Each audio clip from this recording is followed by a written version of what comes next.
Alright guys, today I'm going to bring you the 3 lies that all the real estate gurus, coaches, and so-called experts are teaching you or telling you. Okay? And I've been around in the business for about 8 years now and doing this thing full time. Wholesaling houses, rehabbing properties. And one thing that makes me cringe when, if you're a new person coming into the business, that most of these gurus, it's almost as if this is like the ultimate sales pitch to you is these 3 things, okay? And the first one that really pisses me off is telling everyone that there's no money, no credit that you need to flip houses. Well, surprise, you do need money, you do need credit to a certain extent. And what I mean by that, now granted, I know you're probably thinking, Don, wait, you're a wholesaler, you don't need any money or any credit to flip contracts or what have you. And you're absolutely correct, right? To wholesale properties, you do not need money or credit necessarily, okay? To assign a contract, right? Or to do a double closing with an end buyer.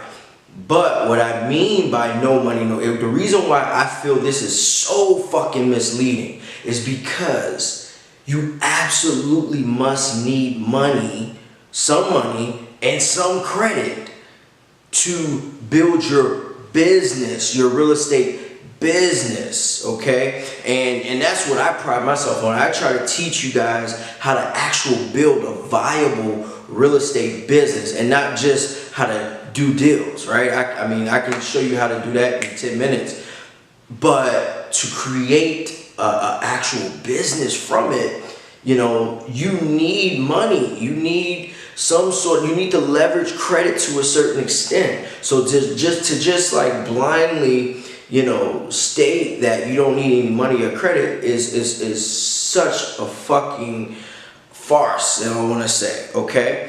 And like I said, to get started to do a deal, to do a couple deals, yeah, like to do deals, to wholesale real estate, you don't need money or credit.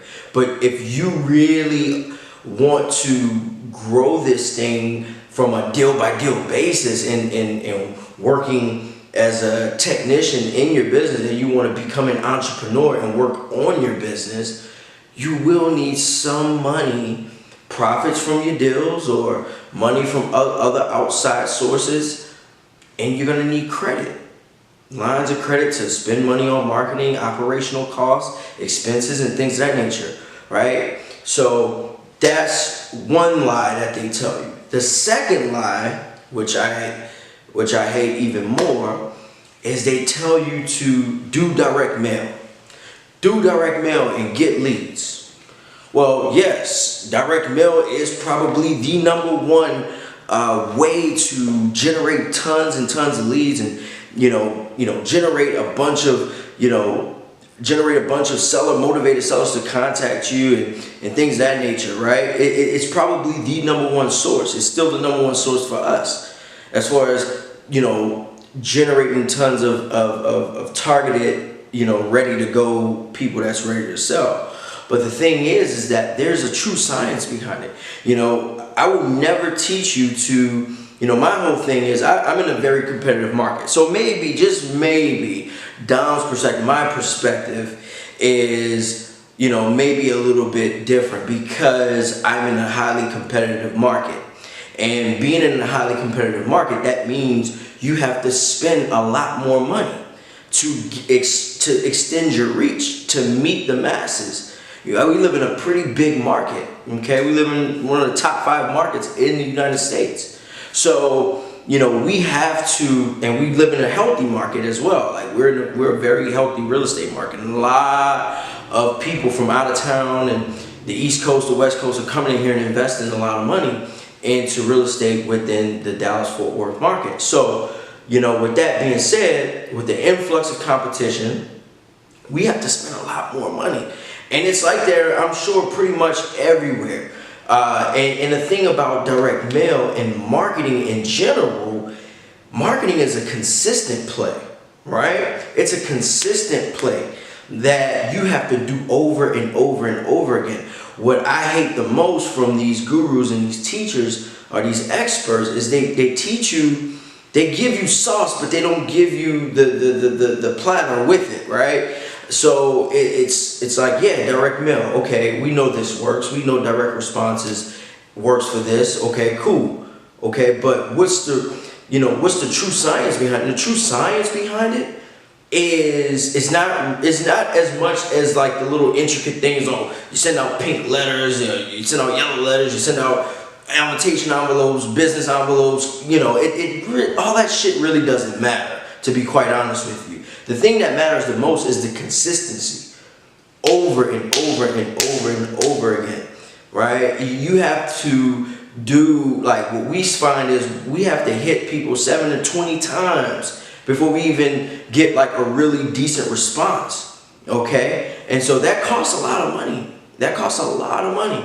And so you have to, my whole thing is, like, I teach people, if you don't have 10 grand per month, that means 120 grand for the whole year set aside, because marketing works where, okay, campaign 1 goes out in January 2018, right? That campaign may not really start to hit, or you may not see really good tangible results until March or June or July, right? And the same thing, you did the campaign that you sent out in February, you may not really see a really true positive ROI until August, September. So it's a constant thing. So what I tell people, even if you have 10 grand, I'd rather show you other ways we can utilize that budget to more low cost type of marketing. Because direct mail it's a very expensive play. To do it properly, to do it right, to do it like the players. And like, if you really, like I think you are, you want to come in here and smash and build a huge business out of this. That's the realistic. Like, I know it's so it's almost like it's a bad thing to say nowadays, is being realistic, but that's the truth. Like, you're hearing it from someone that's in the trenches right now, every day, doing this shit, right? So you want to understand the science behind direct mail. So just to blindly just say do direct mail without any, without the science behind it or the art of direct mail behind it, it really pisses me off. I mean, yeah, I can tell you where to go, the mail house to use, the type of letters to use. That's elementary shit, man. I mean, you can find that shit on, on Google or, all these other forums. So I'm gonna really kill y'all with this third. So for the third thing that really kills me is when they tell you to quit your job.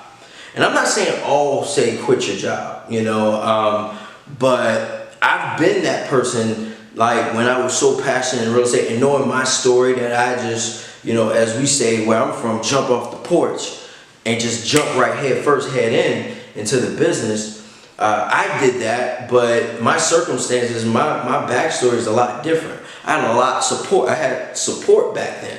So to tell someone who has a family of 3 or a family of 2, or you have kids, you have a wife, or a husband, or you have actual, like, real life things going on that you must tend to and you must take care of, to blindly tell you to just go quit your job, man, that's very irresponsible.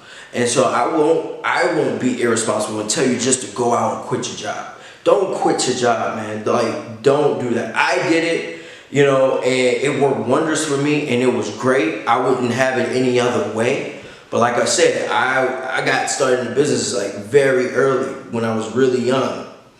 I was barely legal, okay? I was only 21, 22 years old when I started. And, I still had support. I didn't have any bills. I was able to, stay on mom's couch and fend for myself until I rose myself up off my feet. And I don't have kids. I didn't have kids then. I don't have kids now. So I can take a lot more risk, right? Like, people got to understand, you got to assess your risk tolerance, right? Where are you? When and where can I quit my job? Only you will know that, right? I can't tell you that. You know, I had a good friend of mine that got started in a business with me last year. You know, he came from pharmacy. Okay, he was a pharmacist, at CVS, making over 133 grand a year in salary, 133,000 a year, right? I mean, guaranteed, living a life of luxury. He technically lives the American dream, right? And you know, it was even much harder trying to peel. It's even harder peeling someone that's already in a comfortable position away. But you know, like with him, you know, I was like, listen, don't quit your job yet. Let's make some money, like I tell everyone else, right? Like, because his threshold was so much higher than someone that's working a regular $50,000-$60,000 a year job. You know, it's like, okay, let me prove to myself that I can help you. You know, get, you know, at least reach some of that salary. Within first 2 months, he made over 65 grand. And he quit it. And then, you know, he was asking me every day, should I quit my job yet? Should I quit my job yet? I was like, you'll know when it's time for you to quit your job. Within 2 months, he quit his job. He had made over 65 grand. Almost half his salary. Almost half his salary in 2 months. And he made the decision himself. So be methodical in your approach.